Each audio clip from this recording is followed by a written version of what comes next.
Justin Trudeau's effect on the Canadian economy. I'm Brian Lilly with the Rebel.media. Do you remember this time last year, middle of the election campaign, and Justin Trudeau was running all over the country? He and his Liberals were telling Canadians that Stephen Harper and the Conservatives were wrecking the Canadian economy. And the only way to fix this, the only solution, was to put Trudeau and his Liberals in power. Let them spend their way to our prosperity, I suppose.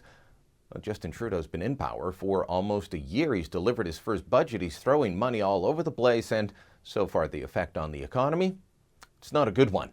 The latest numbers from StatsCan show a shrinking Canadian economy. That's right, for the second quarter, the Canadian economy, the GDP, shrank at an annualized rate of 1.6%. That's even worse than analysts were expecting. And they were expecting bad news, much of it due to the Fort McMurray wildfires, the shutting down of the oil sands because of those fires.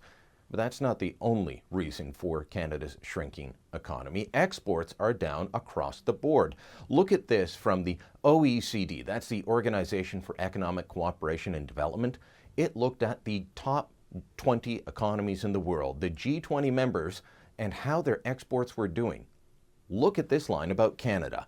Exports in Q2 2016 grew in almost all G20 economies except Argentina, Canada, and China.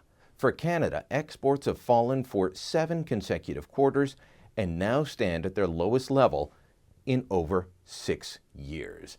Well, that comes after a horrible jobs report earlier this month showing that in July, the Canadian economy lost 71,000 full-time jobs. You probably heard that we lost 31,000 jobs. That's after you account for 40,000 part-time jobs. I'll read to you directly from the Stats Canada news release on the issue because it tells you the whole story. Full-time employment fell by 71,000 from June to July, while part-time work was up by 40,000. Ontario, within that, lost 36,000 jobs on its own. These are all signs of an economy in free fall, and where is the government on this? What are they doing to try and protect the Canadian economy? They're in China right now. They're talking to the Chinese about all kinds of things, but not really getting any concrete results that will improve Canada's exports. In fact, they barely are able to keep Canada's canola exports going to China. So things are worrisome for the Canadian economy right now. And the best we have is a Prime Minister who spent the summer walking around shirtless. As I like to say, folks, elections have consequences. Now we have to live with them. Thanks for watching. Click here to never miss a Rebel update. Want even more of the Rebel? Well, click here to become a premium member.